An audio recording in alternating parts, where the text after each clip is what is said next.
el capítulo 4, Pablo cierra su enseñanza dándonos instrucciones prácticas para que nuestra fe ya no sea teórica, sino que tenga un impacto.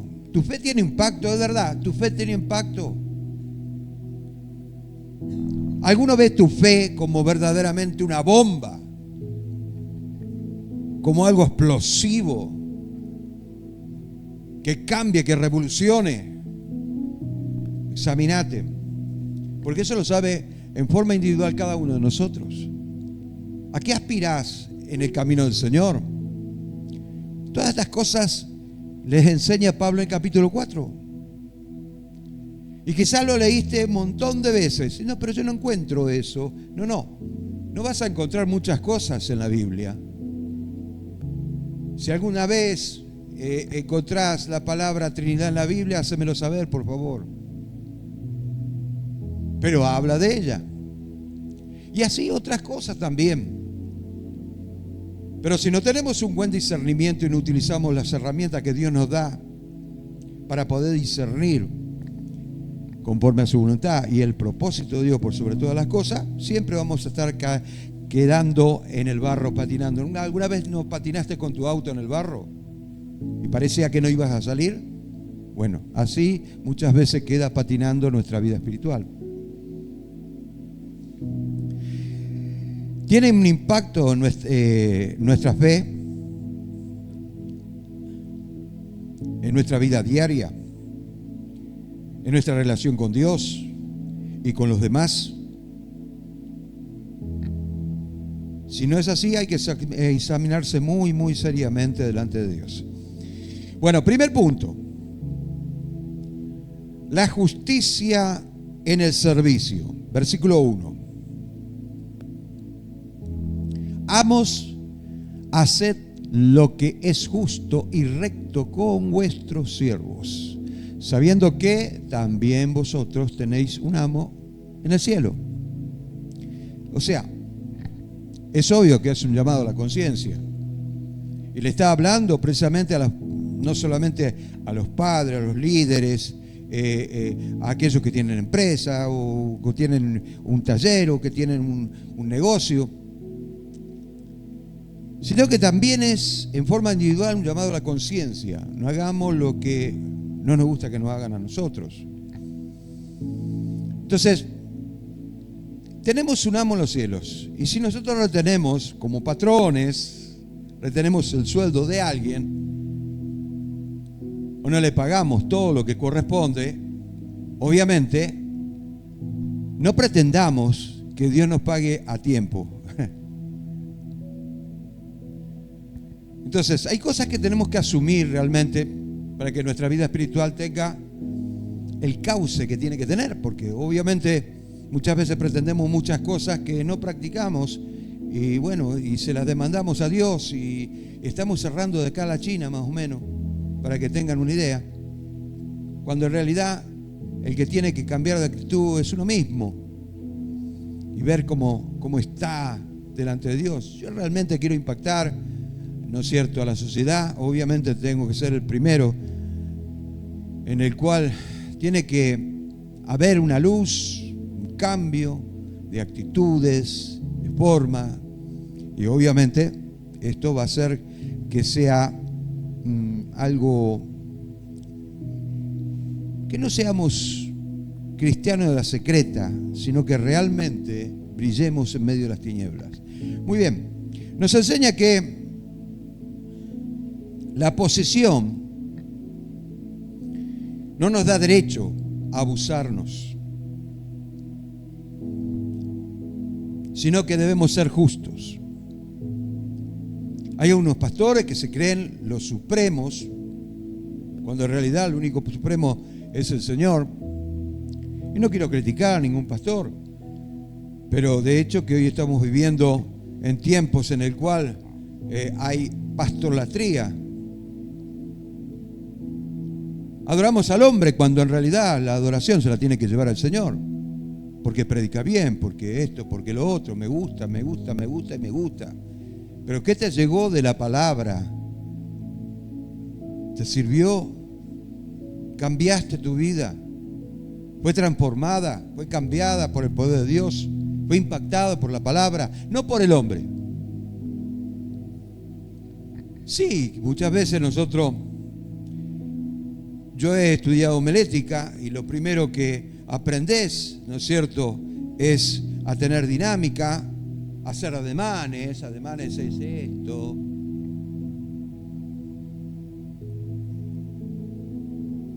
A quedarse quieto en el púlpito, yo no lo hago.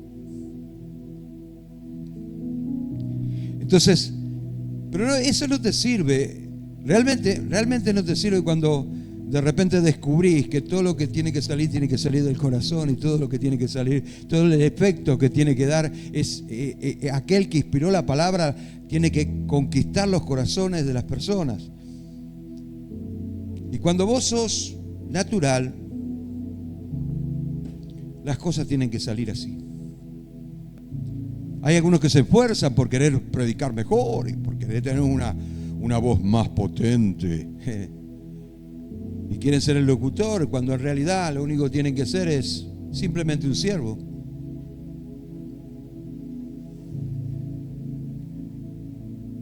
Yo creo que soy la persona menos popular que hay, ¿no es cierto? De esa manera me considero yo.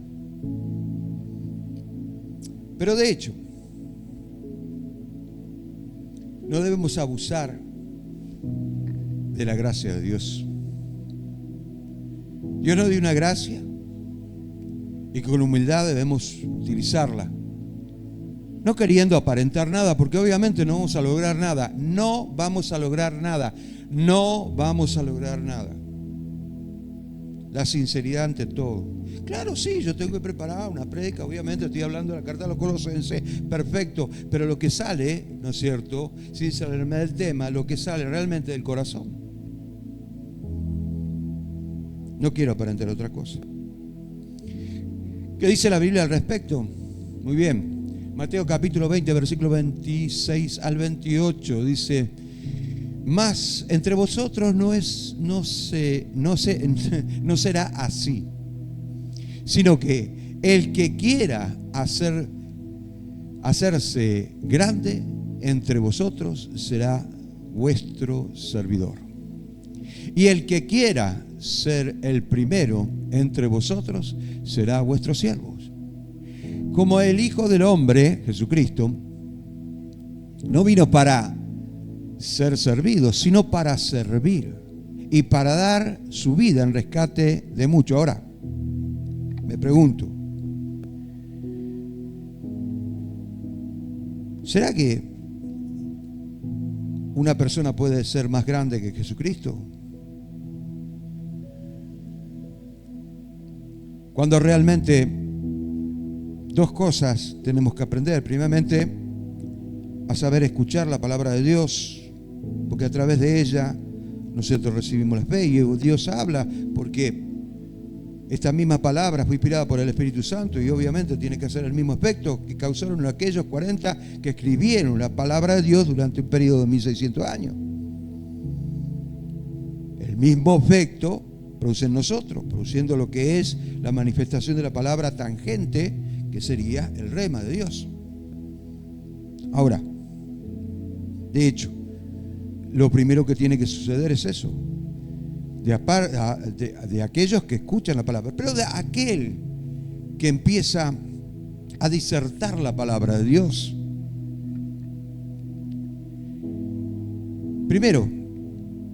Lo primero dentro de ese primer punto, como un subtítulo, digamos así, lo primero que tiene que descubrir es que ¿le sirve a él la palabra o no?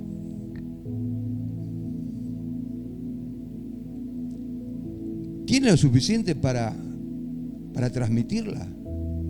Acá yo no estoy hablando de buen léxico, no estoy hablando de palabras difíciles o de traducciones, estoy hablando de eso.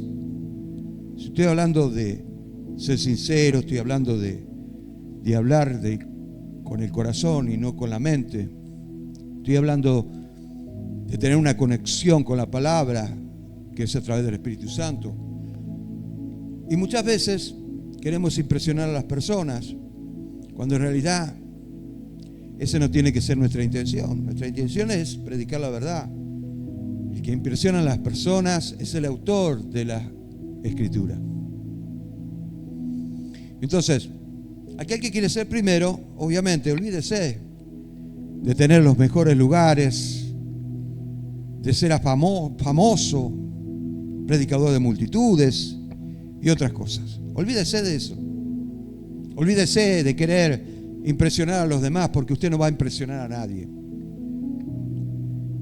Y si lo logra, va a ser la gloria de los hombres y no va a ser la gloria de Dios. Olvídese de eso, porque aquel que quiere ser primero tendrá que ser siervo de todos. Aprenda a ser siervo para ser usado por el Espíritu Santo. No importa si sos jefe, empleado, padre, líder, debes tratar a los demás con justicia. ¿Qué es ser justo y justicia? El ser una persona justa es una persona que practica la justicia. Ser justo es evaluarse o evaluar la situación y ponerla en la balanza. Cuando yo juzgo a alguien, debo evaluarme a mí mismo para ver si estoy en condiciones para juzgar a alguien. Si no estoy en condiciones para juzgar a alguien, por más que esa persona haya tenido un error, me tengo que callar la boca, porque es un punto en contra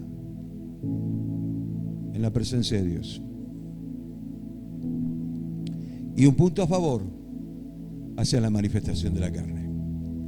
Entonces, que se entienda, por favor, acá la palabra de Dios no nos enseña a no juzgar, sino nos enseña a juzgar con justo juicio, que es diferente.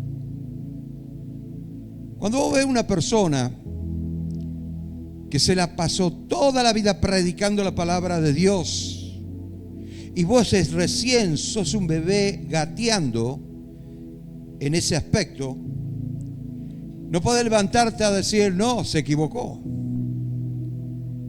Porque tendrías que pasar por lo mismo que pasó a él para levantarse a juzgar a una persona de ese calibre. ¿Me está entendiendo? Entonces, no nos enseña la palabra de Dios a ser personas famosas, afamadas, apreciadas para los demás, por el léxico, por la inteligencia, por lo que sea, sino a ser siervo, porque Él no vino para ser servido, sino para servir. ¿Ok? Muy bien, entonces, está claro el primer punto. La clave la tenemos en una conciencia entregada al Señor, sabiendo que tenés un amo en los cielos, dice, ¿cierto? Nosotros también responderemos a Dios por las cosas que hemos hecho. Nadie se va a salvar de eso. Seas bueno, seas gordo, seas flaco, seas como sea. Si estás justificado o no estás justificado, algún día te vas a presentar delante de Dios. Si vas a ir al infierno, si vas a ir al cielo, lo mismo. Algún día te vas a presentar delante de Dios. Y cuando te presentes delante de Dios, ¿qué le vas a decir? Eso ya depende de vos.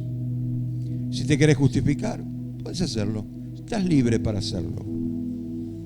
Pero de hecho, que tenemos aquel abogado que nos defiende, pero cuando estemos en su presencia, ya va a dejar de ser abogado para pasar a ser juez. ¿Qué dice la palabra de Dios? En Hebreos capítulo 4, versículo 13. Y no hay cosa creada que no sea manifiesta en su presencia. Antes bien, todas las cosas están desnudas y abiertas a los ojos de aquel a quienes tenemos que dar cuenta. Entonces, Nuestra responsabilidad es hacia Dios. ¿Cómo abordemos esa responsabilidad? Depende de cada uno de nosotros. Segundo punto. El motor de nuestra vida es la oración.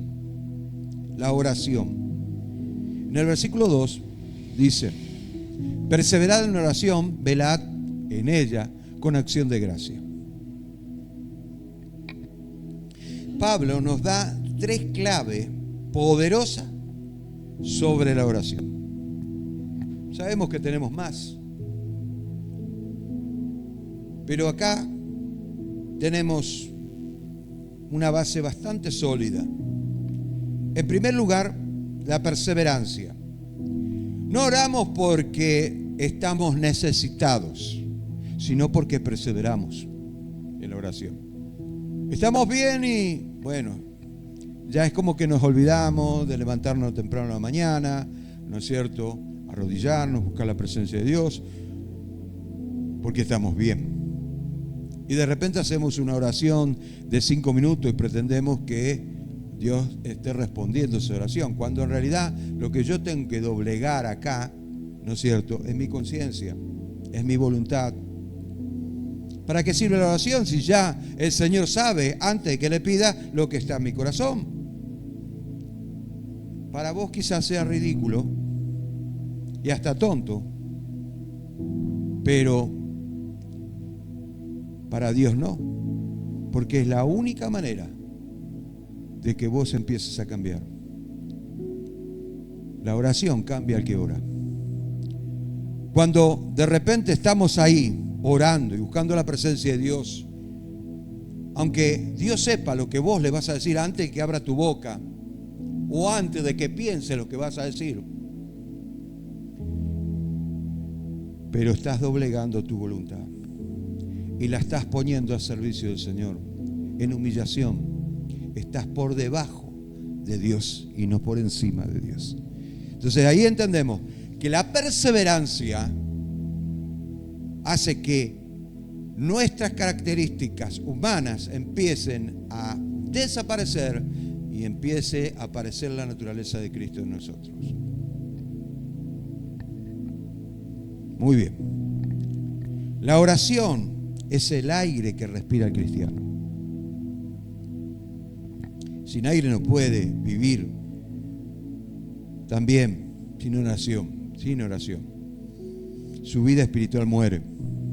Segundo, acción de gracia. Oramos a Dios para darle gracias por lo que hemos recibido y o por lo que no hemos recibido. ¿Sabes por qué?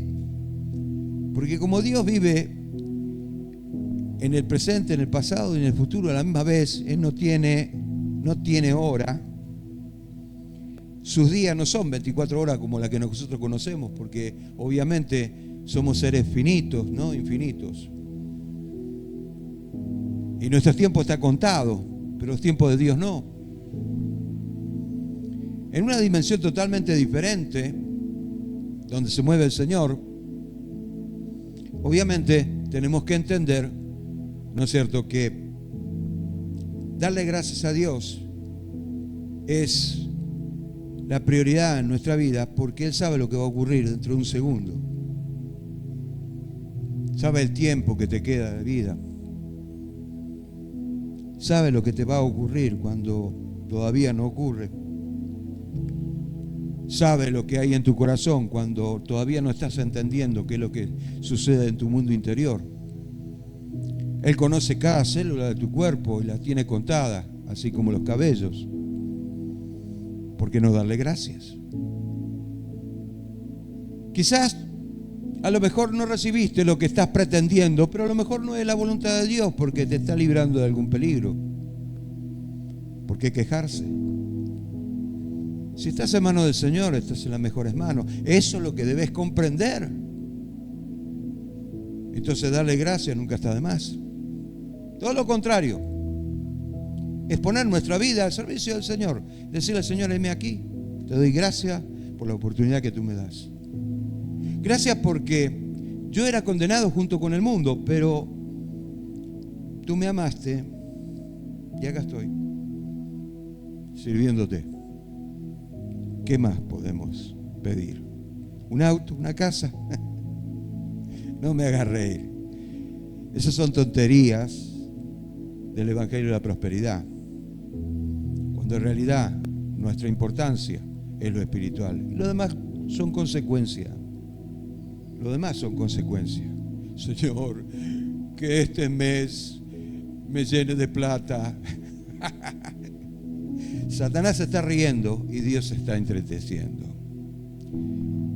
Porque lo que Dios quiere es que vos seas agradecido, que vos, en tus labios, haya una alabanza de agradecimiento por lo que sos, por la oportunidad que Dios te dio. Muy bien. Tercer punto, intercesión. Pablo pide que en oración interceda por él, no para pedirle algo material, sino para predicar el Evangelio.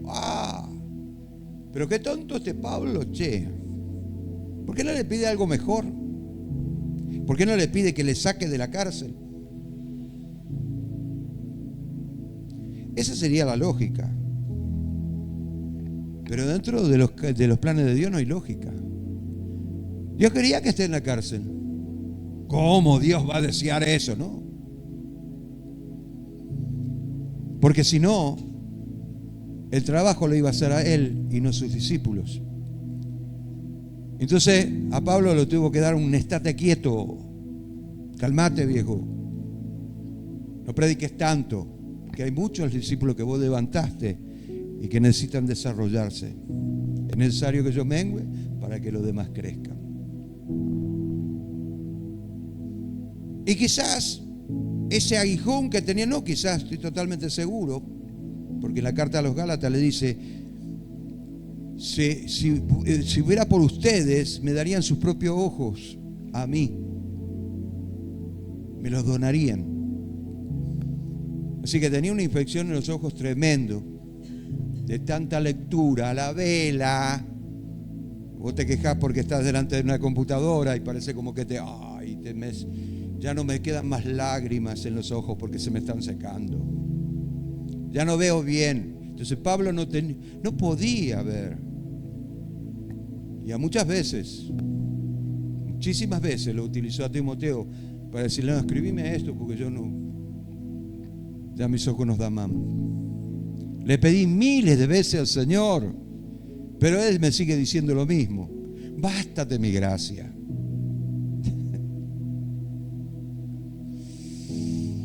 ¿Por qué? Bueno, déjala, muchacho, que sepa lo que es escribir con pasión, que tenga experiencia, quizás la misma experiencia que tú tuviste. Entonces pedirle, quiero que oren por mí para que pueda seguir predicando,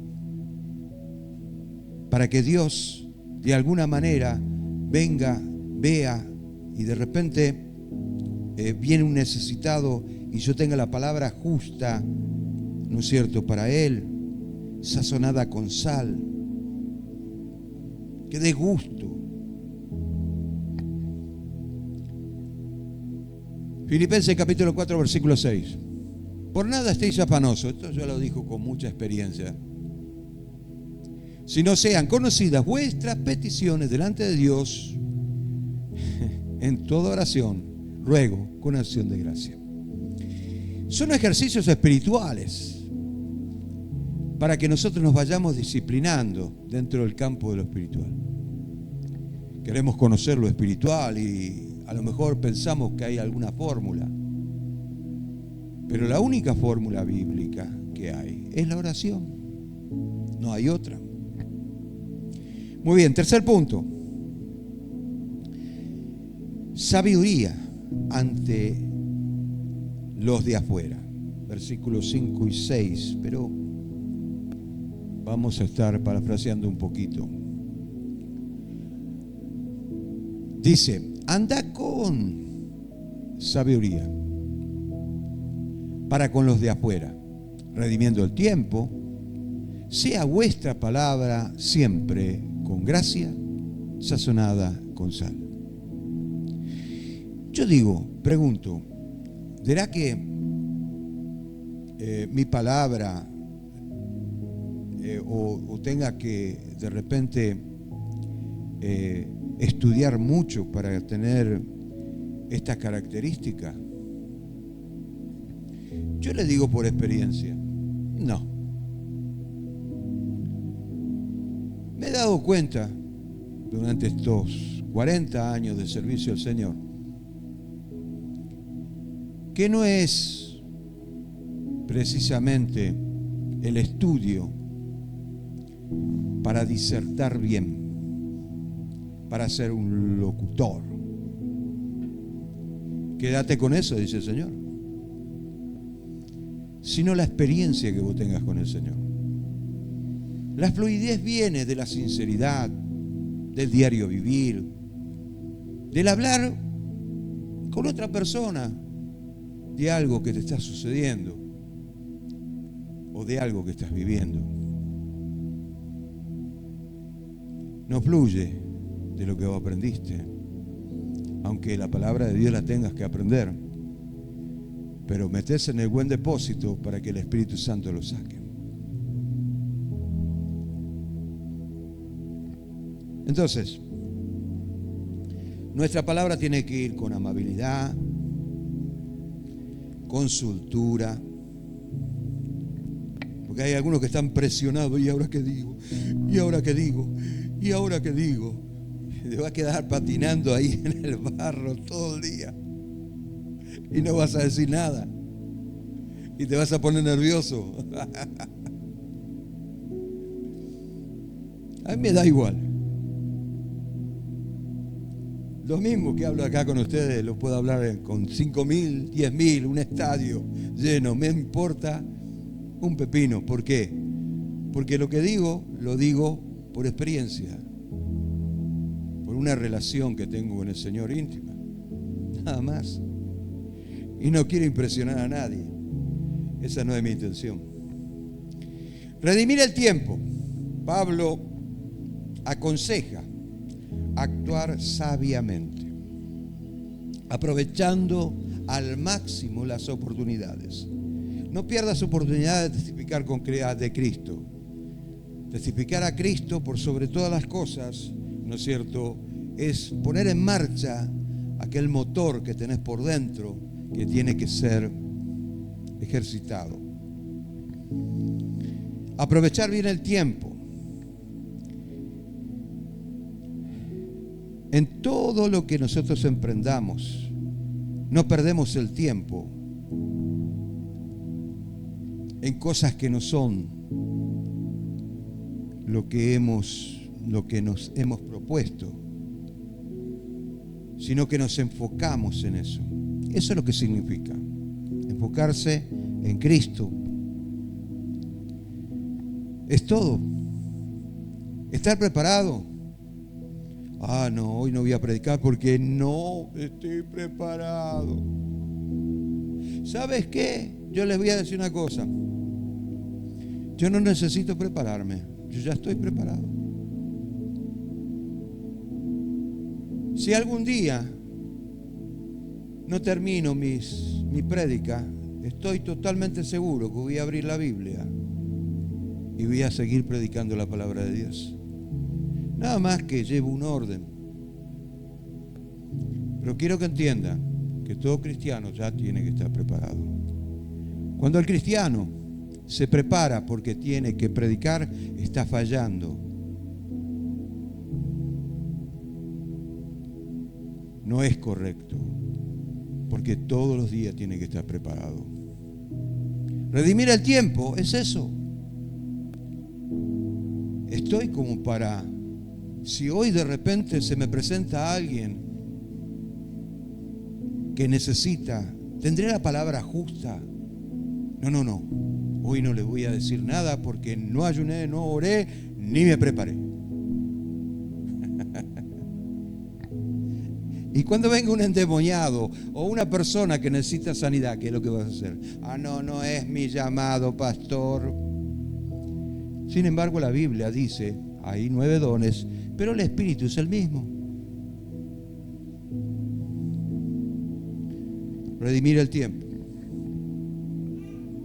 Podemos decir muchas cosas con respecto a eso. Palabra con gracia y sal. La sal preserva. En la antigüedad no había heladera y obviamente la carne que se cortaba en pedazos se metía en un tacho lleno de sal y se preservaba. Quedaba meses ahí la carne y no se pudría porque quema todas las bacterias. Entonces preserva. O sea, ¿qué es preservar? Es mantener el mismo estado que cuando se lo colocó en ese lugar. O sea, en otras palabras, haciéndonos un examen de conciencia, ¿nos mantenemos en el mismo estado o hemos perdido el primer amor?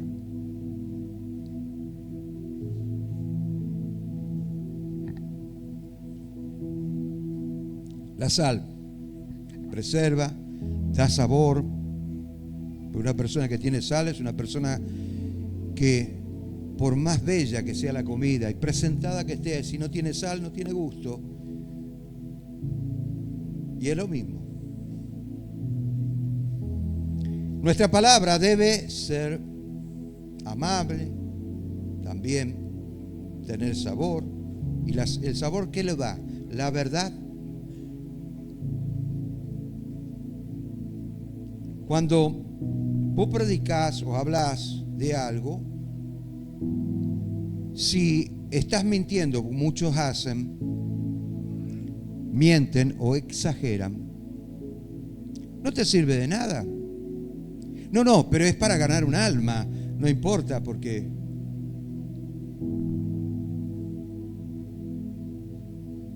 las acciones justifican los medios. No tiene que ser así. Porque el que convence de pecado, de justicia y de juicio no sos vos, sino el Espíritu Santo. Esto nos enseña lo que es la sal.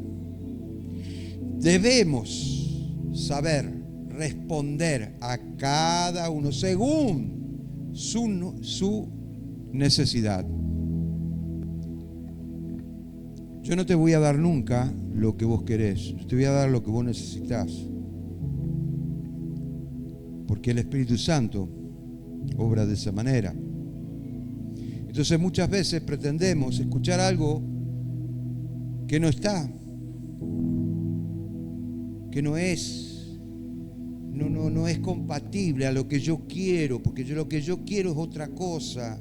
Y por eso ando buscando de acá para allá, picoteando acá, picoteando allá. Allá me hablan mejor, estos son más lindos, estos más feos. El otro es muy rígido, este es muy blando.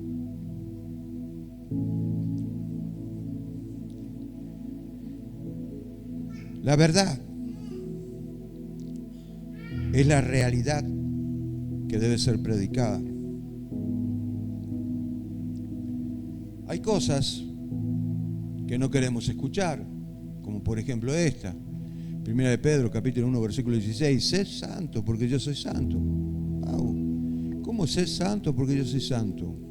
O sea, esforzate por querer agradarme. Esa sería mi traducción, viendo desde el punto de vista etimológico y teológico. Pero,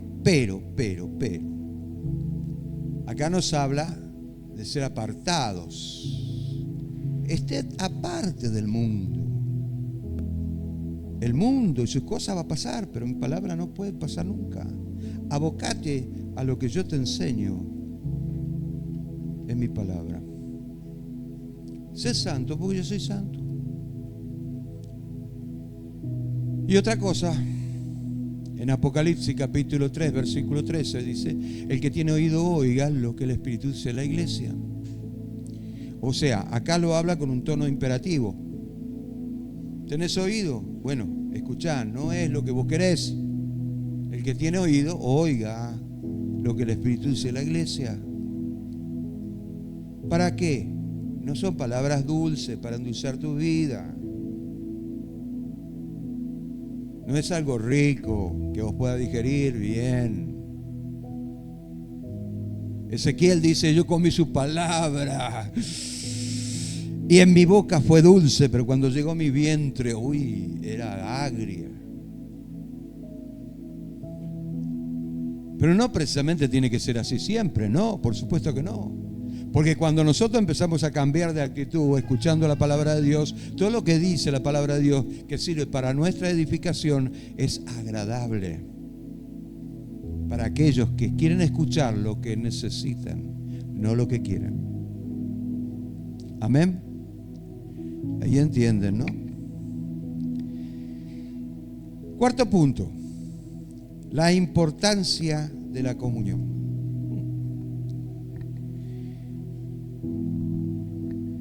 Pablo y los colaboradores de ellos, dice en el versículo 10 al 14,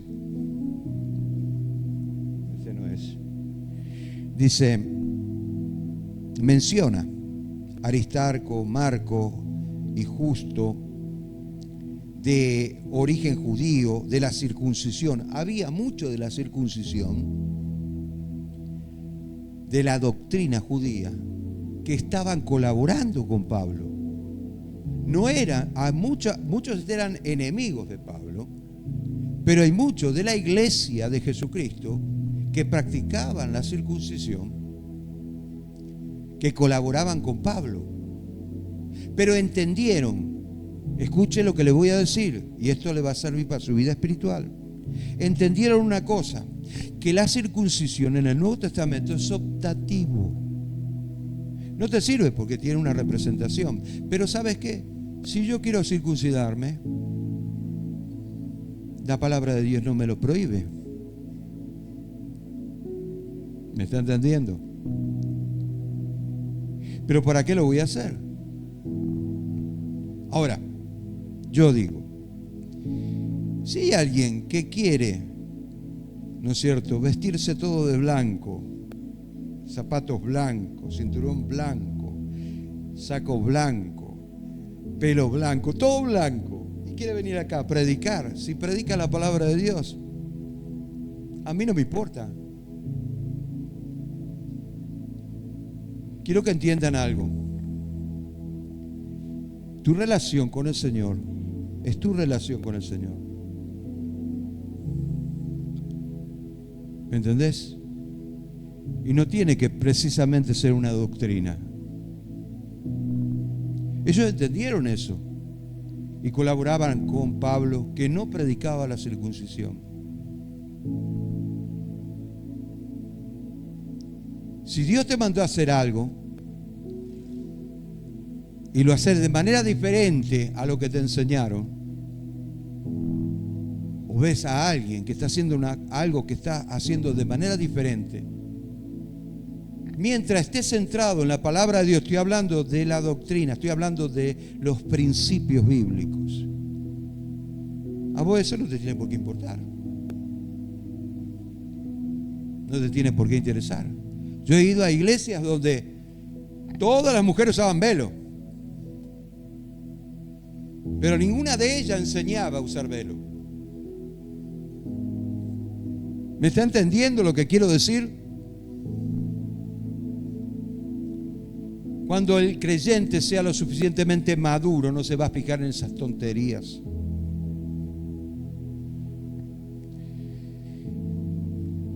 Luego cita Epafras. ¿Epafras quién era?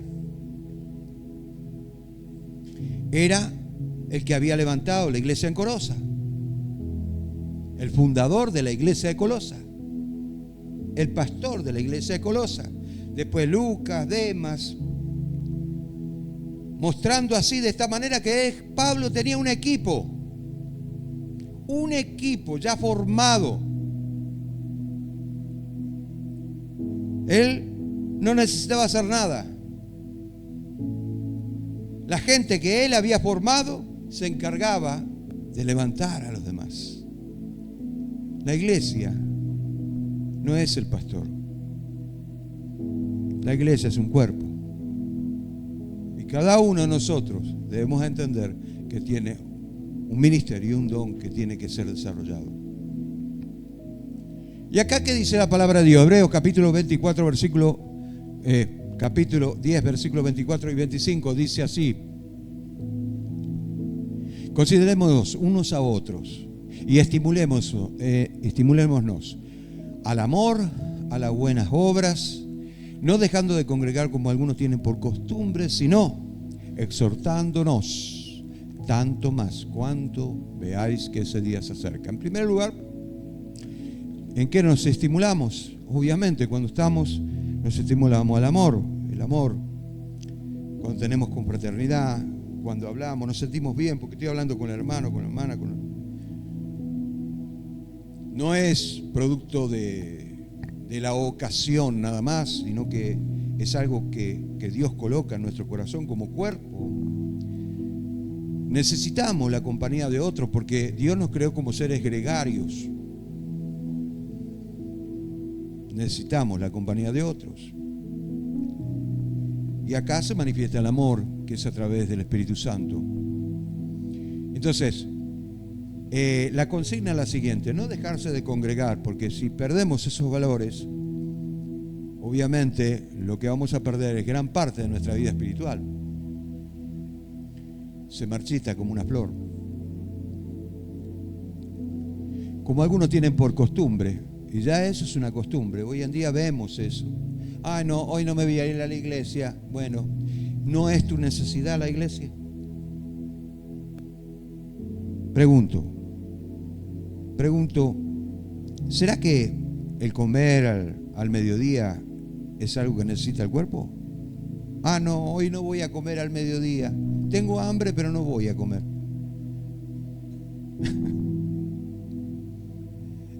¿Necesitamos? Claro, porque es tu necesidad. A mí nadie me obliga a ir a la iglesia. Bueno, quédate en tu casa. ¿Cuál es el problema? Nadie te obliga. Pero no tiene que ser una obligación, tiene que ser una necesidad. Una necesidad. Por eso dice, como algunos tienen por costumbre, sino exhortándonos, tanto más cuando veáis que ese día se acerca. Estamos a punto del arrebatamiento de la iglesia, es indudable. Todas las señales se cumplieron, por supuesto. Ahora más que nunca tendríamos que estar unidos.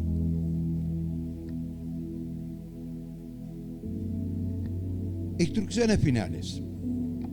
Versículo 15 al 18. Se terminan los versículos. Pero después léanlo en su casa.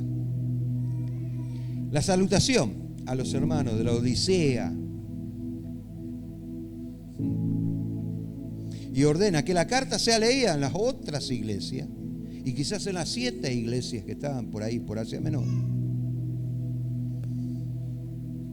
Pablo escribe de puño y letra pidiendo que recuerden que deben interceder en oración los unos para los otros. Mayormente por él, porque él estaba encarcelado y el deseo que tenía en su corazón es de seguir predicando en esos últimos tiempos, porque él sabía que le faltaba poco tiempo. Se lo dice a Timoteo: estoy a punto de ser sacrificado. Manda la segunda carta a Timoteo cuando estaba en Efesios. Y murió degollado. Morir degollado para los romanos era una honra. Como él era romano, murió degollado.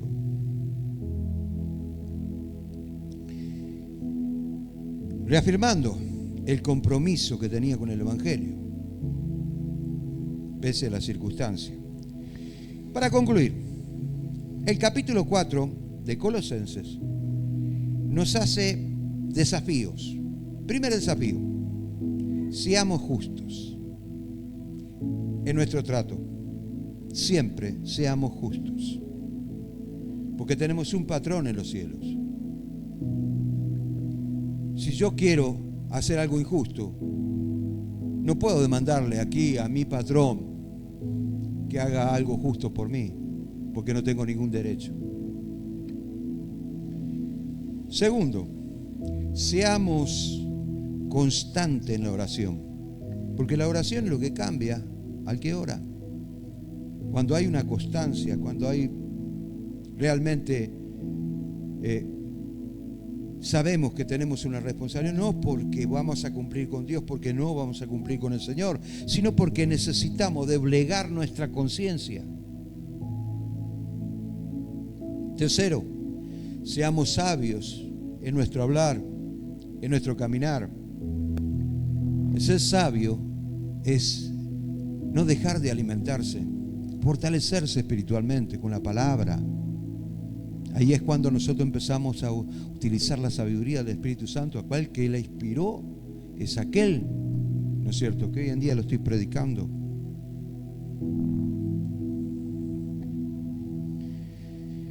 Seamos unidos en la iglesia,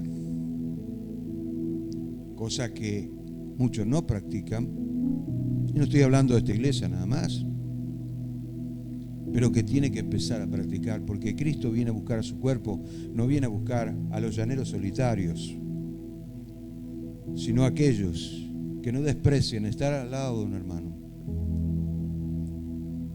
que buscan de compartir la palabra. Que el Señor nos ayude a poner en práctica estas verdades, para que vivamos como verdaderos discípulos de Jesús, reconociendo que Él es el Señor de todos. Resumen, Colosenses 4 nos enseña que el cristianismo no es una doctrina, sino una vida, la vida de Cristo manifestada en nosotros como cuerpo, caracterizadas por la oración, la constancia, la perseverancia, la sabiduría, porque el cristiano tiene que ser sabio. Yo creo en una fe inteligente, no en una fe ignorante, en una fe inteligente. Sé de lo que estoy hablando, conozco de lo que estoy hablando. Muy bien. Sabiduría en el trato también con los demás, siempre enfocándose en que Él es un alma que tiene que ser ganada para Cristo. Y en mí tiene que ver una persona justa, una persona que no te va a fallar. Cuando compré el auto, mire lo que pasó. Lo estaba comprando en un tiempo donde no escaseaba plata, donde no había trabajo, el tiempo de la pandemia. Sin embargo, Dios me empezó a bendecir y mandaba a personas a poner plata ahí en el... Y cuando me compré el auto, di la mitad y la mitad en cuotas. Escuche. Me fui a la escribanía junto con el dueño del auto, y el que me llevaba también estaba ahí, y dice: bueno, te dejé el título. Dice uno de ellos, dice: deja, el pastor te va a pagar, no te preocupes, déjale el título. Jamás van a hacer una cosa de esa, jamás.